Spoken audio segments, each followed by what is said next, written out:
Hello friends, welcome back. మళ్ళీ మన చిరాగ్ చిదంబరం నీతిగా డబ్బులు సంపాదించే పనిలో పడ్డాడు. మళ్ళీ స్వామీజీని కలవడానికి వచ్చాడు.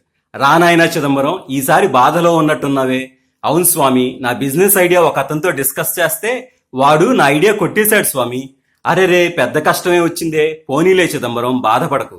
ఎవరి దగ్గరే ఉన్నా అంతా దేవుడిదే కదా. ఈసారికి దేవుడు నీ రూపంలో శ్రమించి ఆ రూపంలో ఫలితం తీసుకున్నాడు అనుకో. బాధను వదిలేసి ఉత్సాహంతో మళ్ళీ ప్రయత్నించు. ఎలా ప్రయత్నించను స్వామి, గుండెల నిండా బాధే. ఏదైనా హితబోధ చేయండి స్వామి. నాయనా చిదంబరం, బాధని ఎంత త్వరగా వదిలేస్తే అంత మంచిది. బాధలో ఉన్నావు అంటే ప్రయత్నంలో లేవు అని అర్థం. ఇదే బాధలోని బోధ.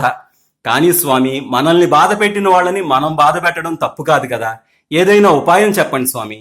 నాయనా చిదంబరం, నువ్వు స్నేహం చేశావు, వాడు ద్రోహం చేశాడు. అలాంటి మనుషులతో వైరం కంటే దూరమే మంచిది నాయనా. వైరం నుండి బంధం వస్తుంది, దూరం నుండి ఫ్రీడమ్ వస్తుంది. అయితే ఇక్కడ ఒక సూక్ష్మం ఉంది నాయన. దూరం కావాలి అంటే నువ్వు బాధను వదిలిపెట్టడం ఒకటే మార్గం. ఒక్కసారి వదిలిపెట్టి చూడు, బాధ ఎలా మబ్బు విడిపోయినట్టు విడిపోతుందో.